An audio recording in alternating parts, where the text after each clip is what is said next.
Prime minister Narendra Modi Croatia पहुंच चुके हैं। क्रोएशिया में प्राइम मिनिस्टर और राष्ट्रपति से उनकी मुलाकात है। दोनों देशों के बीच द्विपक्षीय वार्ता होगी। इसमें आतंकवाद, व्यापार, फ्री ट्रेड समेत कई महत्वपूर्ण मुद्दे हैं जिस पर बातचीत होगी। ये भी आपको बता दूं, किसी भारतीय प्रधानमंत्री की पहली क्रोएशिया यात्रा है। क्रोएशिया यात्रा पर पहुंच चुके हैं। 3 देशों की यात्रा पर प्रधानमंत्री निकले थे। सबसे पहले आगाज हुआ पहले चरण में साइप्रस का। सर्वोच्च नागरिक सम्मान वहां पर मिला, सर्वोच्च सम्मान से नवाजा गया। फिर पहुंचे कनाडा, G7 शिखर समिट में शिरकत की और उसके बाद कनाडा से रवाना हुए क्रोएशिया के लिए, और क्रोएशिया भी प्राइम मिनिस्टर पहुंच चुके हैं। मायने भी आप समझ ही रहे होंगे। पहले प्रधानमंत्री भारत के जो पहुंचे हैं क्रोएशिया, किसी भारतीय प्रधानमंत्री का यह पहला दौरा, फर्स्ट टाइम। क्रोएशिया के पीएम आंद्रेस प्लैंकोविच से बातचीत होगी कई महत्वपूर्ण मसलों पर। राष्ट्रपति जोरोन से भी उनकी मुलाकात संभव है।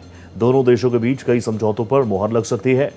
ये दौरा कूटनीतिक दृष्टिकोण से काफी महत्वपूर्ण है। जैसा कि आप जानते हैं, दोनों देशों के बीच द्विपक्षीय वार्ता, और ऑब्वियसली भारत एक इतना बड़ा देश, मदर ऑफ डेमोक्रेसी, सबसे ज्यादा जनसंख्या के साथ वो मार्केट जिसमें हर कोई खेलना चाहता है, हर कोई प्लेयर बनना चाहता है। तो ऐसे में क्रोएशिया से भी ऐसे रिएक्शंस आए हैं। क्रोएशिया के जो आलाकमान नेता हैं वो बहुत एक्साइटेड हैं प्राइम मिनिस्टर के इस दौरे को लेकर।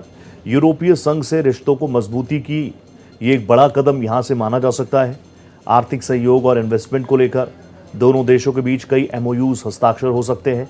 पर्यटन जैसे क्षेत्रों में सहयोग बढ़ाने की उम्मीदें हैं। और आप जानते हैं, प्राइम मिनिस्टर जहाँ जाते हैं उसके बाद तो एकदम उस जगह पर सबसे पहले तो वो गूगल पर ट्रेंड होती है जगह जहाँ प्राइम मिनिस्टर जाते हैं। अभी भी आप देख लीजिए, पिछले 24 घंटों में क्रोएशिया क्रोएशिया क्रोएशिया कितनी बार सर्च किया गया। अगर कोई एक्सपर्ट से जानकारी निकाले तो वो बताएगा कि रिकॉर्ड तोड़, शायद ही इतनी बार क्रोएशिया को सर्च किया होगा किसी सर्च इंजन पर। कूटनीतिक दृष्टिकोण से काफी महत्वपूर्ण है। 3 देशों की यात्रा थी, आप समझ ही रहे हैं। तीसरे देश में पहुंचे हैं। इससे पहले साइप्रस पहुंचे थे।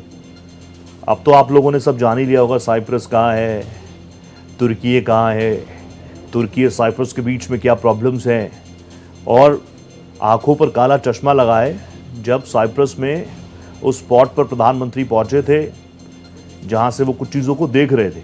अब एक्सपर्ट्स बहुत सारी चीज़ों को बता रहे हैं यहाँ से क्या कुछ हो सकता है। तो उसी लिहाज से जितना इंपॉर्टेंट साइप्रस का दौरा रहा भारत के लिए आने वाले दिनों में, उसी तरीके से क्रोएशिया भी काफ़ी इंपॉर्टेंट हो सकता है कूटनीतिक दृष्टिकोण से। यूरोपीय संघ से और करीबी भारत की इससे हो सकती है।